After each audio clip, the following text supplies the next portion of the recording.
वयाच्या 10व्या वर्षापासून कीर्तन करतो. कर्नाटक, महाराष्ट्र, गोवा राज्यामध्ये तिन्ही राज्याच्या मुख्यमंत्र्यांनी मला सत्कार केलेला आहे. जी टॉकीज, फक्त मराठी, शेमारो मराठी बनवणे चॅनलवर सेवा करतो. परवा माऊलीनं माझ्या हातून 1,00,000 कीर्तनकारामध्ये माझ्याकडनं सेवा करून घेतली. आळंदीमध्ये माऊलीच्या मंदिरामध्ये समाधी सोहळ्याला माझं कीर्तन सेवा होती. महाराज, ही भगवंताची काहीतरी कृपा आहे, माझ्या श्रीगुरूंची कृपा आहे.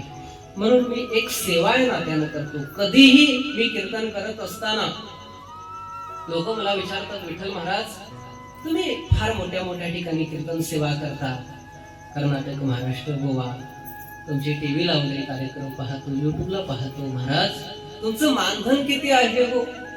मी त्या लोकांना सांगतो, अरे बाबा, मी मानधनासाठी सेवा करत नाही, कारण मी कीर्तन सेवा करत असताना भगवंतासाठी सेवा करतो. कधीही कुणाकडे मानधनाची मी अपेक्षा करत नाही. महाराज, कीर्तनासाठी गाडी खर्च जरी दिला तरी महाराज मी बस म्हणतो. आणि ते मानधन मध्ये जर काय, त्याच्यामध्ये जर काही रुपया जर उरत असतील, कधीही मी कुणाकडे महाराज मागत नाही. त्याच्यामध्ये जर उरत असतील तर मी वर्षातून एकदा मे महिन्यामध्ये श्री क्षेत्र पंढरपुरामध्ये अखंड ज्ञानयज्ञ सोहळा, पारायण सोहळा, 3 दिवसाचं मी पारायण सोहळा मी स्वतः करतो. त्या ठिकाणी अन्नदान असतं, वस्त्रदान असतं, त्या ठिकाणी मोफत आरोग्य शिबिर घेतो.